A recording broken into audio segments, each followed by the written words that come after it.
Hello， 大家好，这里是马达小王子。相信大家不论是透过影片还是实际走访现场，都对工厂内设备日以继夜的运作并不陌生。然而，产品制作的完成并不是终点，能把货物安全的交到客户手上，在历经漫长的等待，到客户开箱使用时依然保持完好无损，那才是完整完善的服务。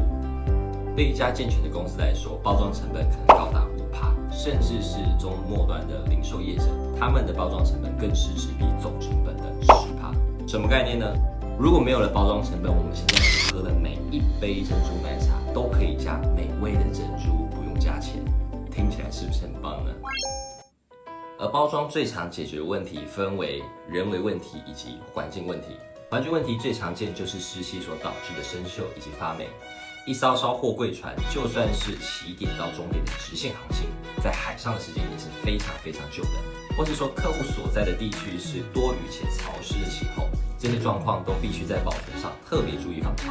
其他环境问题像是光线、空气等导致的污染以及变质，也是需要额外注意的。任何的物品的移动都涉及物流，最大的差别在于是自己还是别人。自己的宝贝当然小心翼翼，但如果是别人的宝贝就……这样的心态导致所谓的人为问题。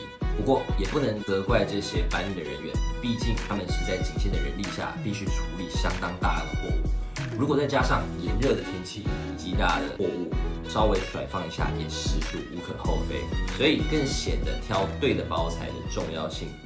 常见的包装材质有塑胶、纸材、金属以及玻璃，其中又以塑胶为最大宗，举凡像是薄膜、亚克力、保丽龙、气泡布、珍珠棉以及缓冲气垫，这些都属于塑胶制品。不过有一个俚语，你当我塑胶做的真的是对塑胶的一大误解，它用以表示没有作用的意思。像是薄膜，它存在于很多食品的包装材料里面，例如饮料杯、纸餐盒等等。它的使用呢，降低了全塑胶品的使用量，继而达到环保的目的。Nichibo 在内外包装上也都有使用塑胶，在外包装上，我们使用它来捆绑货品以及砧板，防止马达在搬运的时候衰落。而内包装我们铺上一层塑胶薄膜，并放置干燥剂，用来杜绝水汽以及保持干燥。另外，我们也能采用真空包装的方式，用以完全杜绝跟水汽的接触。第二个常见的包材就是纸材，像是纸板、纸袋、纸盘，它们有便宜而且环保的特性。Nichibo 也常常使用纸材作为马达的托盘。不过，一旦碰到过量的水分，纸材非但容易加剧潮湿而引发腐蚀生锈的问题，也可能因为包材的支撑力不够而导致物品散落。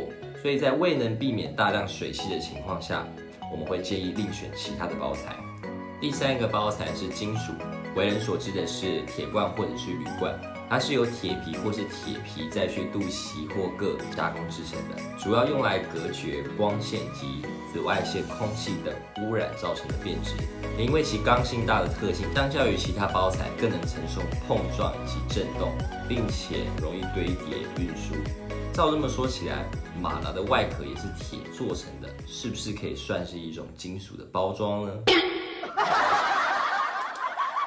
最后一个，但鲜少被马达厂采用的包材玻璃，它以最高的阻隔性、耐受力以及高达80%的回收率著称。虽然其刚性低，容易破碎，不过它的存在就实实在在的展现包材另外的一个用途——美观。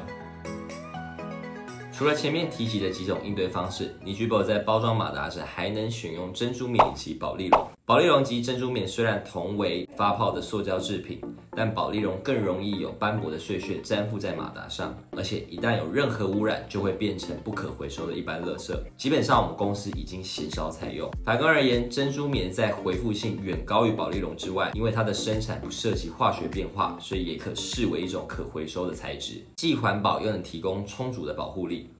看看这些漂亮的外壳，整齐细致的摆设，应该也能和美观沾上一点边吧。好了，以上就是市面上常见的几种包装材料的简介，而我也提供了一些现存公司的包装选项。若有机会，让我们为你提供完整完善的服务吧。拜拜。